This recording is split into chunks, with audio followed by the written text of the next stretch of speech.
ओम शांति। आज 19/12/2024 प्रातः मुरली ओम शांति बाप दादा मधुबन। आज महावाक्य बाबा कहले मिठे बच्चे यही पुरुषोत्तम संगम जुग ट्रांसफर बा स्थानांतरित हेबार जुग अटे। एबे तुमको कनिष्ठरू उत्तम पुरुष हेबाकु पड़िबो। प्रश्न बाबांक सहित केउं संतान मानकर मध्य महिमा गान करा जायथाय।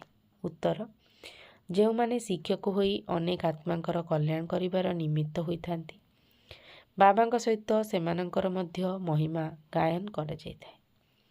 करी कराइबा वाला बाबा पिलामानंक द्वारा अनेकंकर कल्याण कराइथांती। तेणु पिलामानंकर मध्य महिमा होई जाउची। कहउचंती बाबा अमुक मो उपरे दया कले जहा द्वारा मु कौन थिली कौन हुई गली। टीचर नहेले आशीर्वाद मिली पारिबो नाही। धारणा पाई मुख्य सार सर्वदा यही स्मृति रे रहिबाकु हेबो जे मु आत्मा पुरुष अटे। मते बाबांक ठारू पूरा वर्षा नेबाकु हेबो। मनुष्यरू देवता हेबार पाठ पढ़िबाकु हेबो एवं पढ़ाइबाकु हेबो।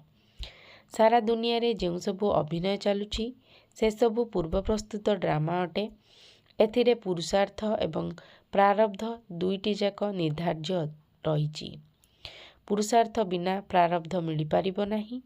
एही कथा को भल भाबरे बुझिबाकु हेबो।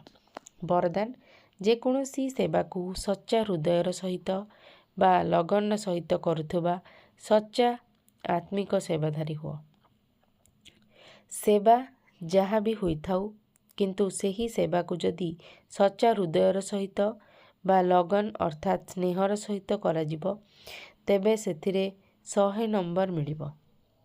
सेबारे केबे भी चिड़चिड़ा बणिया न आसु बा काम तुटाई देबा हिसाब रे सेवा न हेउ। तुमर सेवा ही हेउची असजड़ा को सजाड़िबा, समस्तंकु सुख देबा, अन्य मानंकु योग्य एवं योगी करिबा, अपकारीर उपकार करिबा, आवश्यक समय रे समस्तंकु सहयोग देबा।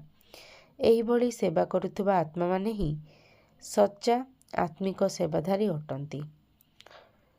आजिर स्लोगान पवित्रता ही ब्राह्मण जीवनर नवीनता एवं ज्ञानर मूलदुआ अटे।